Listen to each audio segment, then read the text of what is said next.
like the content we bring you about the heavy metal world, please like, subscribe, and comment to help us grow the channel.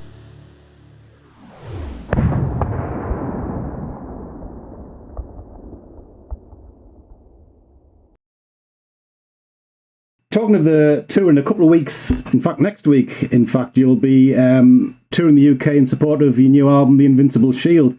You must be looking forward to getting back on the road over here again. It's been quite some time.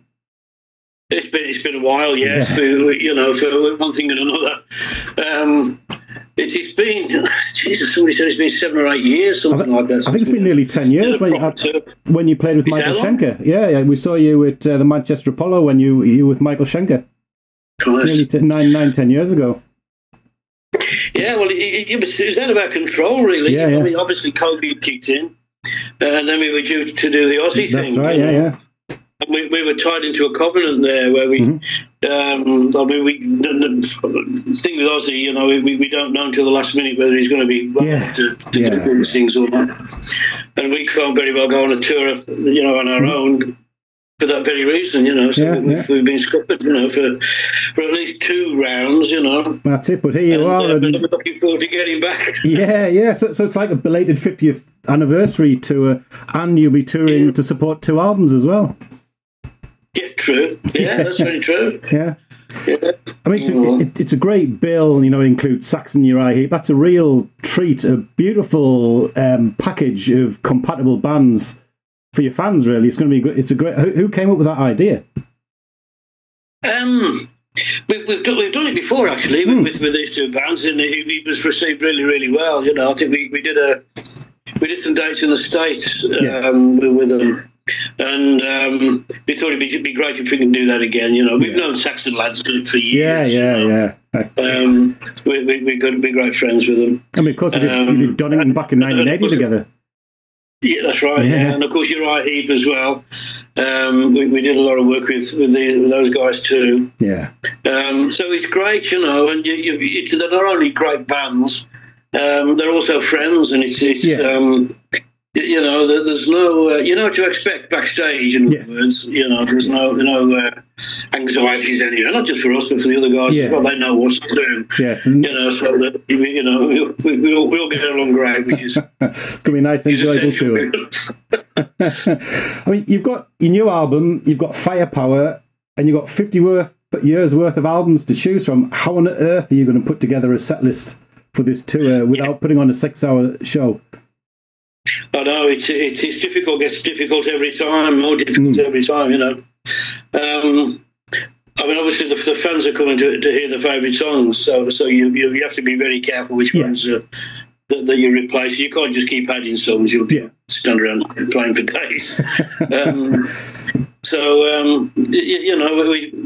We've got the fans that the core songs that the fans expect, as does any band. So we sort of ring fence those and then build the rest of the set around those songs. The other older songs, we can swap and change those, which is get away with that. And then obviously we have to discard some to add the new material. Yeah. So you end up you can't play much more than 3 songs from the new album. Yeah. And keep everyone happy. That's right. I mean, the thing is. Oh, sorry. No, you can't. No, I was just going to say, but every new one you put it in, you're replacing somebody's favourite, Well, that's right. I mean, from the so you'll be playing 2 or 3 from the new album. I mean, I think something like Panic Attack or Serpent and the King would both make great show openers. Panic Attack's a nice slow burner, a bit like Out in the Cold, sort of builds up. Serpent and the King is like getting punched in the face straight away, straight out of the box. So you've got a lot of possibilities, or you could open with one of your older songs. It's even the show opener. It must be a headache for you. So many good songs to choose from. Yeah. I'm not going to spill the beans just yet. Yeah. We won't actually know until we get to Wakefield. Yeah. We won't know what's going to work or not yet. We do have a list of songs. It's way too long at the moment. I would have thought. with three bands on the bill. Yes. You have to watch out how long you play for without cutting the other guys down. Yeah. But you'll have space as you every time I've seen you've always dug deep into your catalogue and pulled out a couple of rare vintage cuts as well. So there'll still be space for a couple of the old ones that haven't been played for a long time. There's a couple of those in there. Mm-hmm. It's probably about 4 of them. Going to be pruned down to about 2. Yeah. I was going to make a last minute bid for. I was going to make a last minute bid for Starbreaker because that was the B side of the first single I ever bought, which was Take on the World. Starbreaker. Yeah. No, we haven't done that for a while. Yeah. I'm afraid. Well, stick that one on the list. Yeah. Over the years, you've had some amazing elaborate stage sets. You know, going back to that great step that you had for the Fuel for Life tour.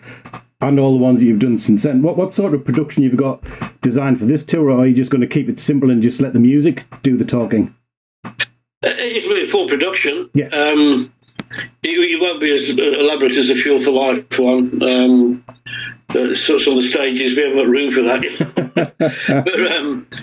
But it'll be a full usual production, you know. They'll do all the things that you associate with the Priest. Yeah. Production will be there, the lights, sound, bangs, you know, and of course the music. Yeah.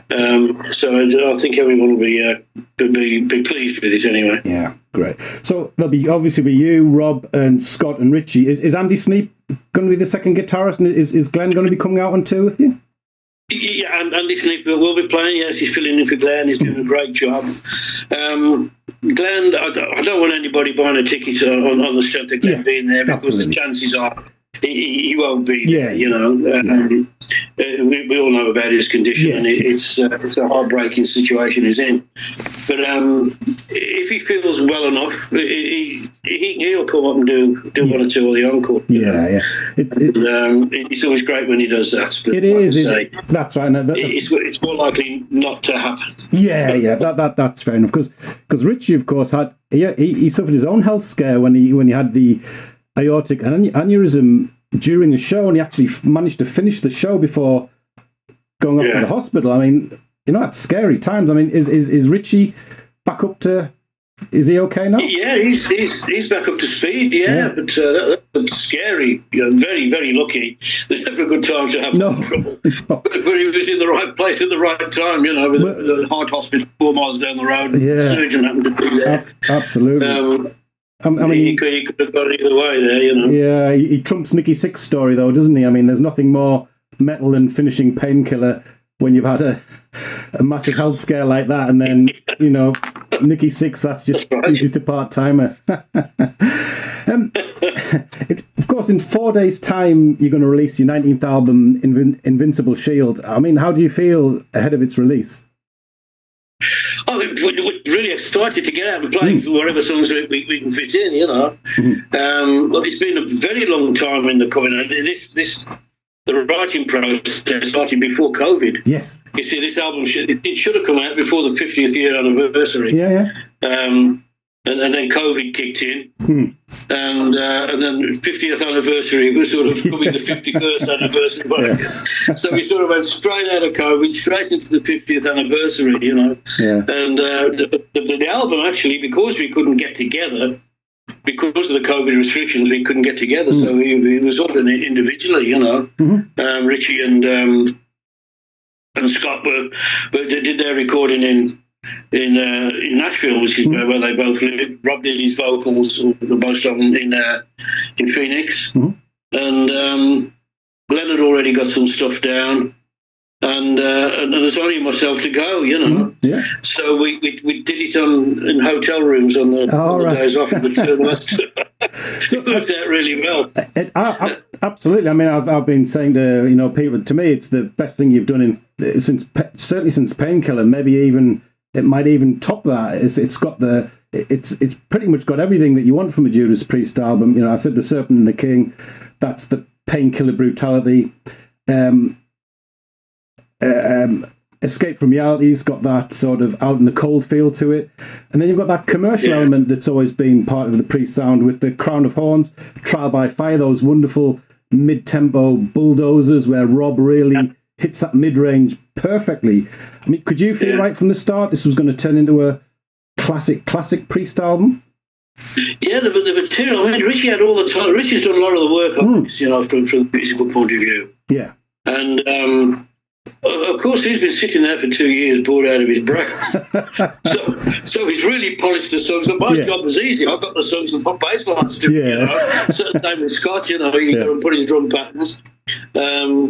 So it was a comparatively easy job for ourselves, But Richie, he had all the time in the world to take a little bit out in front of the PC and really polish the songs up, Yeah. And it really does show.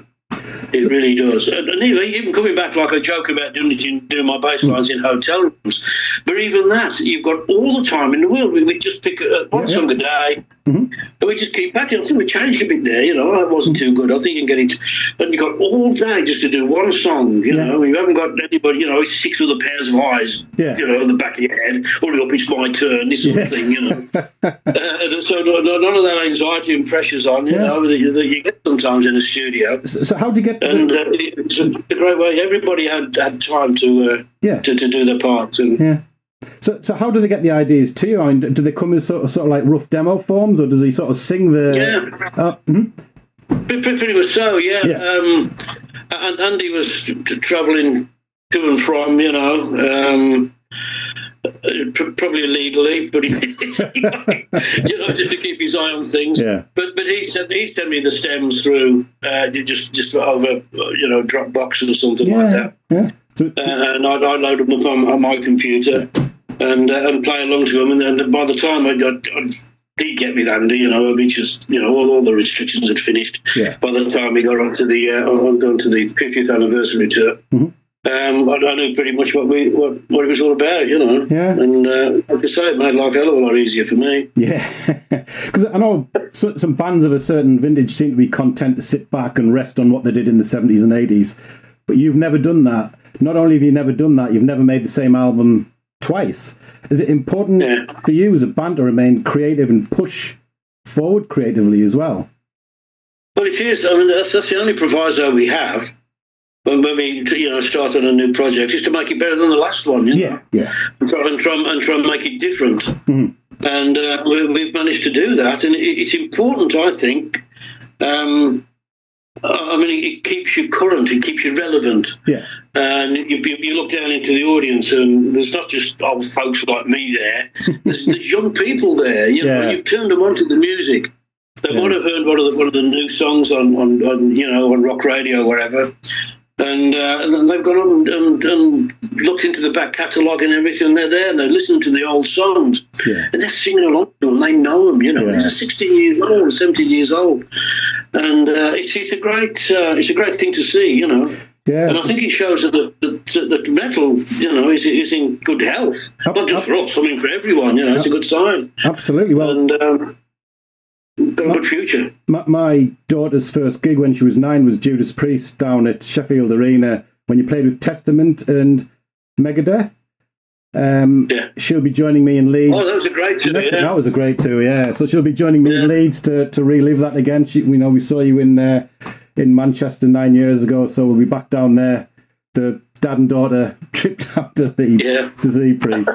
Because there's this. I mean, what are the songs to you that stand out from the album? To me, my Escape from Reality, I love that song. I think it's great, and Trial by Fire. Those two are my favourite songs, but it keeps changing every time I listen to it. So what about you? What are your standouts? Yes, it's early days, and I love the title track. Yes. I love Invincible Shield. I think that's going to be a classic, I reckon. It's absolutely as you say, Panic Attack, that's a great song. Serpent, of course.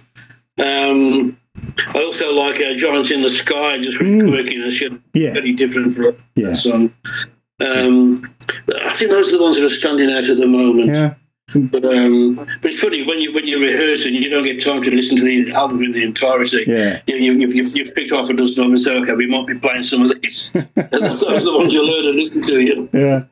Because there's also 3 bonus tracks on the deluxe version. I think if you get the vinyl, you get it on a single. So Lodger was done by Bob Halligan Jr., who wrote "Take These Chains" and "Some Heads Are Gonna Roll." Did he write that specifically for Judas Priest, or did you just hear that song? I don't know that. I don't know whether he wrote it specifically for us, but he approached us, and it's very different to the rest of the album, The Lodger, you know. We sort of thought long and hard about it, but thought, well, yeah, I mean, we've been known for our versatility over the years anyway.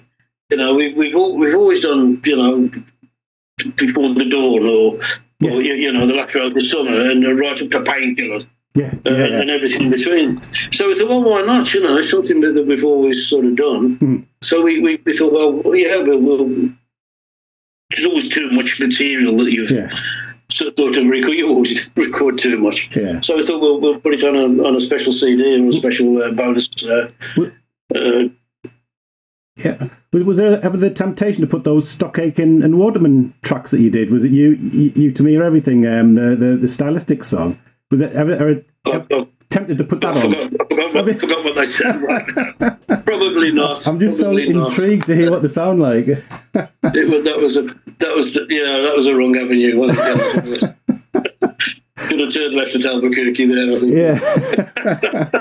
Because it's been 50 years since you put out Rolla, and things have changed so much over the years in the music industry. And I think you've already touched on how different it was recording this, whether you could do it in your own homes or in hotel rooms. I mean, it must seem like a different world recording Invincible Shield to recording Rolla when you were in a studio all together. Oh, absolutely. You're talking about the days of vinyl, you know, and that was it.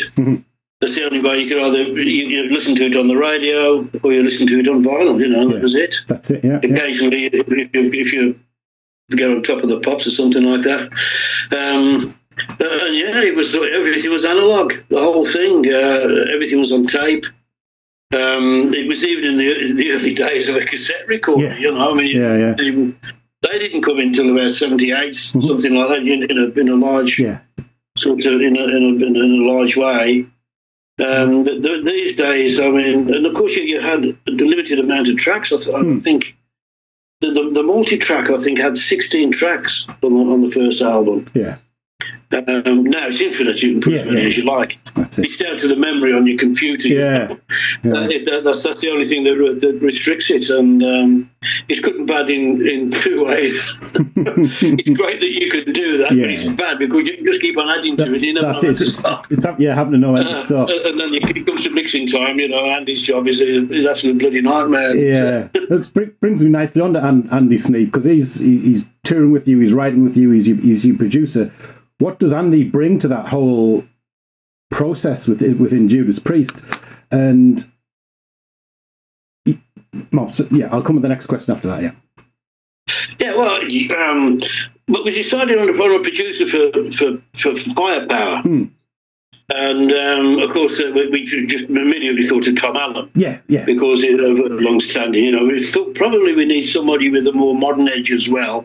Someone who's been working with the up bands, and Andy's name come up, you know, just through reputation alone. You know, we sort of contacted Andy, and he'd love to do it. He'd been a fan of the band anyway, you know, so he chance, and they work great, him and Tom together, you know. Tom, obviously, with his heritage with the band, he knows how we should sound, and Andy had got all his, you know, his modern ideas, and they batted off each other really, really well. Yeah. But with COVID, you know, Tom really couldn't get involved. Really. So it was pretty much Andy that did it. Tom did 1 or 2 things on vocals, I believe, and I think he did a couple of things with Glenn. Yeah. But the majority of it was done by Andy, you know. All right. And he's a great producer, really is. He's very particular. I mean, he'd send a mix through one day, say, listen to this. Yeah. And then a day or two later, he'd send you another one. He said, I've changed this and changed that. And I'm like, really? But it's different to him. And he's seen something that, you know, that might get picked up on, and he's put it right. Yeah. And he's a great attention to detail. Yeah.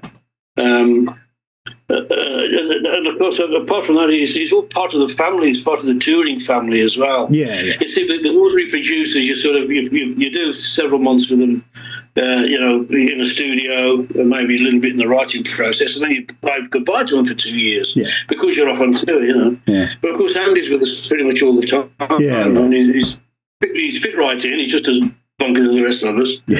And and he's very much part of the family, and it does help. Getting to know each other on a personal level, it's very, very important. Yeah. And he's part of that now. Yeah. Because you've been in. Mick, I'm so sorry. We're going to need to wrap up now. Oh, right. So Ian's got another call coming. Okay, just I better do the last basket. So what are your plans after the tour's finished for the rest of the year? When the album's out and the UK tour is finished.